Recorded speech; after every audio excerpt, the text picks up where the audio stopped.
मामी मला सांगा, आपण मागल्या जन्मामध्ये कोण होतो येईल का सांगता? एकालाही सांगता येणार नाही.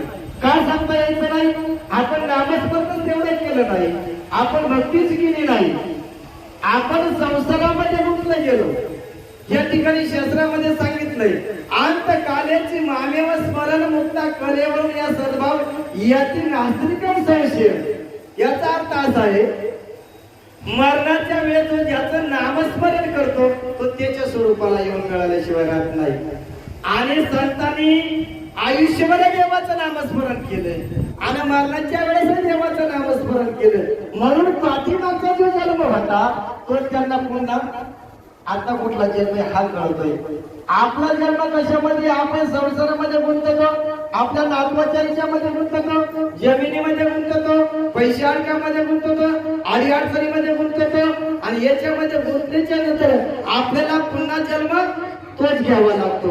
वासनेच्या संगे नको जाऊ म्हणा, पाहत्याला म्हणा काय झाले, इंद्रा पडली भगत चंद्र झाला काळा, नारद चुकला चाळा भजनाचा पा.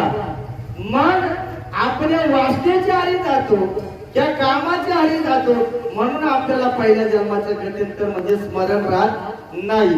मग नामदेव महाराजांच्या कारकिर्दीमध्ये पहिलं कार्य पूर्ण झालं नाही, अभंगाची रचना पूर्ण झाली नाही, म्हणून तुकाराम महाराजांचा अवतार घ्यावा लागला. आणि मग तुकाराम महाराजांचा अवतार घेतल्याच्या नंतर भंडारा डोंगरावर, भारतचंद्र डोंगरावर, वराडा डोंगरावर या ठिकाणी जाऊन अभंगाची रचना केली. मग ही अभंगाची रचना पूर्ण झाल्याच्या नंतर ते भांडवल तुम्हाला आम्हाला मिळालं.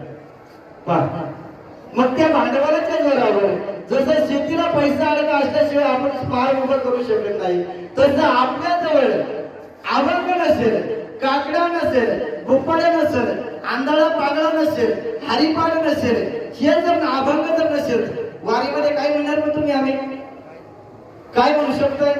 मग हे एक नियम आपण दिलेले, लावून दिले संतांनी जे नियम लावून दिले त्या नियमानुसार आपल्याला चालायला सांगितले. सकाळच्या पारी नियमानुसार काकडा झाला पाहिजे, हा बरं का, पाठीच्या वेळी काकडा झाला पाहिजे, आणि जर काकड्याच्या वेळेला जर हरिपाठ केल्यावर चालेल का? मग हे संतांनी नियम लावून दिलेले. सकाळच्या पारी काकडा, दुपारच्या पारी नियमाचं भजन, संध्याकाळच्या पारी हरिपाठ, रात्रीच्या पारी जागर, कीर्तन, प्रवचन, हा संतांनी लावून दिलेल्या पद्धतीचा नियम आहे. या नियमाने आपल्याला चालायला सांगितलंय.